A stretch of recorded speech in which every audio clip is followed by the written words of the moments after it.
അള്ളാഹുവിന്റെ ഹബീബിന്റെ ഒപ്പം യാത്ര ചെയ്തിരുന്നതായ സ്വഹാബാക്കൾ എല്ലാവരും കുതിരപ്പുറത്ത് യാത്ര ചെയ്തു പോകുന്നതായ സമയം ആരും അള്ളാഹുവിന്റെ ഹബീബിനെ മുൻകടന്നിട്ട് യാത്ര ചെയ്യാറില്ല.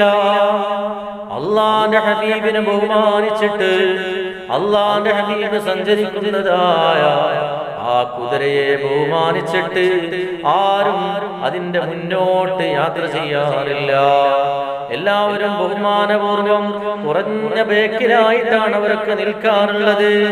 അങ്ങനെ ഒരിക്കൽ യാത്ര ചെയ്തിരുന്നതായ സമയത്ത് ഒരു അഅ്റാബിയായ മനുഷ്യന് അദ്ദേഹത്തിന്റെ കുതിരയുമായിട്ട് അല്ലാഹുവിന്റെ ഹബീബിന്റെ മുന്നിലൂടെ യാത്ര ചെയ്തിങ്ങനെ പോയപ്പോ ഇത് കണ്ടപ്പോ സ്വഹാബികൾക്ക് വല്ലാത്ത വിഷമമായി.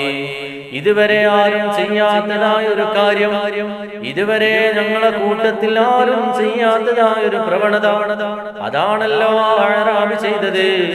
അല്ലാഹുവിന്റെ ഹബീബിനെ ബഹുമാനിക്കാതെ അദ്ദേഹം അല്ലാഹുവിന്റെ ഹബീബിന്റെ മുന്നിലൂടെ യാത്ര ചെയ്ത് ഇങ്ങനെ പോവുകയാണ്. ഇത് കണ്ട് വിഷമിച്ചിരിക്കുന്നതായ സ്വഹാബാക്കള് അള്ളാഹുവിന്റെ ഹബീബും ഇത് കണ്ടു.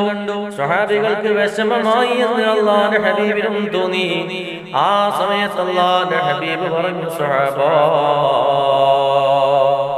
ഒരാളെ താഴ്ത്തി കെട്ടണമെന്ന് വിചാരിച്ച് ആരാണോ മുന്നോട്ട് പോകുന്നത് സ്വഹാബാ, അവരെ അല്ലാഹു തആല താഴ്ത്തുക തന്നെ ചെയ്യുന്നതാണെന്ന് ഹബീബായ നബി മുഹമ്മദ് മുസ്തഫ